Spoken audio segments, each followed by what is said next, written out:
여러분 안녕하세요. 6월 둘째 주 여러분들에게 유망한 창업자금을 추천해드리는 위클리 창업자금 시간입니다. 이번 주에도 한 7개 정도의 여러분에게 좋은 사업을 가지고 한번 찾아뵙도록 하겠습니다. 지역 사업이 좀 많은 가운데 소소하게 도움이 되는 사업들 몇 가지를 한번 좀 가져왔습니다. 지원 금액 자체는 전체적으로는 크지는 않은 것 같네요. 한번 살펴보도록 하겠습니다. 좀 영주시입니다. 첫 번째 경북 영주인데요. 경북 영주시에서 전통시장 빈점포 창업 지원 사업이 나옵니다. 그래서 영주시에 있는 6개 전통시장 내에서 창업을 하고자 하는 만 49세 이하 예비 창업자에게 시장에서 창업하는 거죠. 시장에서 빈점포에서 창업하는 분들에게 큰 자금을 지원을 합니다. 일단은 사업화 비용을 2천만 원을 지원을 하고요. 월세를 월 30만 원씩 3년 동안 이렇게 지원을 하게 됩니다. 그러니까 전체적으로 보면 한 3천만 원 정도의 규모를 가지고 할 수 있기 때문에 만 49세 이하 영주시 전통시장에서 창업할 수 있는 예비 창업자분들에게는 큰 도움이 될 것 같습니다. 6월 17일까지 마감이고 경상북도 경제진흥원에서 이렇게 관할을 합니다. 관련돼서 한번 상세한 내용들을 검토하시는 것을 추천드리겠습니다. 두 번째로 추천드릴 자금은 농촌벤처기업 사업입니다. 농촌인데요. 이거는 이제 농촌벤처기업에 나와 있지만 충남 공주시 사업입니다.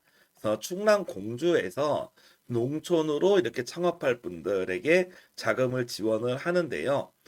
신규 농촌 벤처 뭐 자본금 3천만 원 이상, 신규 진입 자본금 1천만 원 이상 이런 식으로 이렇게 지원하게 되는데 창업 7년 이내의 초기 기업이면 지원이 가능하고 1,500에서 3천만 원까지 7개 회사를 지원을 합니다. 그래서 개인 사업자라던가 영리법인은 비영리법인을 제외하고 벤처기업 영리법인으로 하실 분들에게 1,500에서 3천까지 지원하니까 공주시에서 농촌 관련돼서 창업하실 분들이라면 한 번쯤 관심을 가져주는 걸 좋겠습니다. 세 번째로 고양 마이스 연계 창업 리그입니다. 고양에서 우리가 생각나는 게 이제 킨텍스 이런 거 좀 생각나시죠? 그래서 마이스라고 하면은 보통 이벤트, 전시회, 뭐 박람회 이런 큰 행사를 대행하는 그런 회사들을 보통 얘기할 텐데요. 그래서 마이스 관련해서 이렇게 창업하려고 하는 예비 창업자라던가 창업 3년 미만의 기업을 대상으로 해서 1,000만 원에서 세 팀까지를 이렇게 지원을 합니다. 보통 일반적으로 마이스 산업에 대해서는 지원이 많지 않은데 이번에는 고양시가 또 마이스 분야에 또 특화를 통해서 창업을 장려하고자 이런 사업이 나왔으니까요. 관심 있는 분들 한번 지원하시면 좋을 것 같습니다. 마이스 사업을 하시고 계시는 3년 미만 기업 또는 예비 창업팀 전부 다 지원이 가능합니다. 서울 창업센터 관악 기술 창업 아이디어 경진대회가 열립니다. 관악이면 이제 서울대가 있는 곳이죠. 예비 창업자나 업력 3년 미만 기업을 지원을 하고 이제 서울시 지원으로 하게 됩니다. 그래서 최대 200만 원 정도에서 지원금이 크지는 않은데요.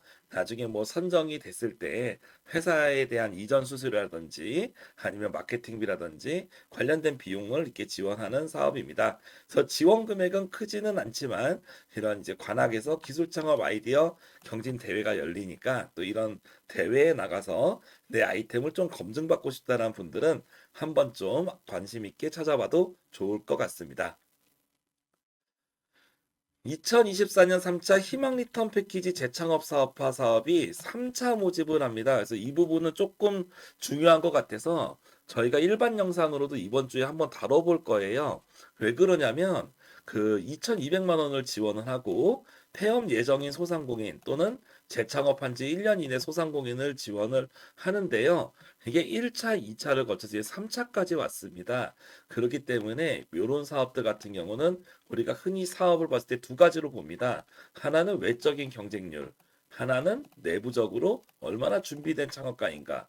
이렇게 이제 두 가지 볼 수가 있는데 경쟁률적인 면에서 좀 경쟁이 좀 낮을 가능성이 높죠.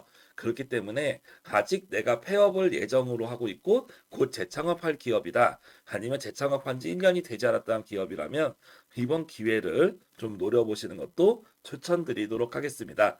자세한 내용을 꼭 한 번씩 확인하시면 좋겠고 6월 25일에 이렇게 마감을 하게 됩니다. 여섯 번째로 한국관광공사에서 관광두레 청년주민 사업 아이디어 공모전이 열립니다. 그래서 우리가 관광두레라고 써 있는데 저희 영상을 많이 보신 분도 알겠지만 로컬 사업입니다. 그래서 서울하고 제주를 제외한 곳에서 관광 관련 아이템, 그래서 관광 기념품이라든지 뭐 체험 프로그램 다양하죠. 관광과 관련된 아이템이 있다면 뭐 식품도 괜찮고요. 숙박업 같은 것도 괜찮고 다양한 프로그램도 괜찮습니다. 그래서 관광 쪽을 하고자 하는 20개 팀을 뽑아가지고 만 39세 이하 청년 20개 팀을 뽑아서 최대 200만 원을 정도 지원하는 관광 쪽이 이런 하나의 사업이라고 볼 수 있겠습니다. 한번 관광 쪽에 관심 있는 분들은 이런 기회를 노려봐도 좋겠네요. 마지막 일곱 번째, 하남도시공사에서 창업경진대회가 열립니다. 그래서 예비 창업자와 창업 3년 미만 초기 기업이 지원할 수 있는 이 프로그램에서는 어떤 부분을 좀 추천을 드릴 수 있냐면, 이 하남도시공사 경진대회 여러분 입상했을 때는 시드 투자에 여러분이 갈 수가 있습니다. 그리고 하남 스타트업 캠퍼스라고 해서 지금 하남시에서 엄청 키우고 있는 기관이 있죠. 그래서 하남시의 유력한, 유망한 스타트업을 육성하기 위해서 입주 기회도 제공하고 상금도 주고 그리고 투자까지 지원하는 그런 형태로 됩니다. 그렇기 때문에 시드 투자 그리고 팁스 연계 투자까지도 받을 수 있어서 단순히 경진대회보다는 이 뒤를 이은 그런 후속 지원까지도 여러분이 노려볼 수 있는 좋은 사업이다라고 판단돼서 이렇게 추천을 하게 됐습니다. 전체적으로 이렇게 7개 사업을 6월 둘째 주에서 한번 리뷰를 해봤습니다. 그냥 일반적으로 소상공인 관점에서는 희망 리턴 패키지 재창업 사업화 생각보다 좀 여러분이 신청했을 때 선정률이 높을 것 같다는 생각이 들고요. 영주시 전통시장 빈점포 사업도 생각보다 지역 전통시장 사업지고 금액이 상당히 컸고 월세뿐만 아니라 여러 가지 사업화 비용을 지원한 점에서 컸습니다. 그리고 공주시에 있는 농촌벤처도 있었고요. 마이스 분야를 좀 특화해서 지원하는 부분도 좀 유니크한 부분이 있었습니다. 이걸 빼고는 전체적으로는 뭐 여전히 뭐 엄청 크게 그런 부분이 없다라고 좀 볼 수 있겠지만 뭐 사업이 안 나왔다고 해서 나중에 나올 사업을 대비해서 여러분이 준비하는 것도 충분히 필요하다고 볼 수 있거든요. 그래도 가끔씩 보다 보면 이렇게 소소하게 맞는 사업들도 있고 특히 요 7번의 하남도시공사 창업경진대회 같은 경우도 여러분이 이제 지금은 하남시에 없지만 나중에 선정돼서 하남시로 옮겨갈 수도 있고 투자로 받을 수도 있잖아요. 그래서 그 옆에 뭐 판교, 남양주 이러는 곳의 지역분들도 충분히 지원할 수 있겠죠. 그런 식으로 내가 속한 지역이 아니더라도 그 인접 지역이라면 여러분이 적극적으로 참여하시는 것도 검토하시는 것을 개인적으로 좀 추천드리도록 하겠습니다. 네, 이 정도로 6월 둘째 주 위클리 창업자금에 대해서 안내 드렸습니다. 저는 다음에 또 좋은 정보로 찾아뵙겠습니다. 시청해 주셔서 감사합니다. 안녕히 계십시오.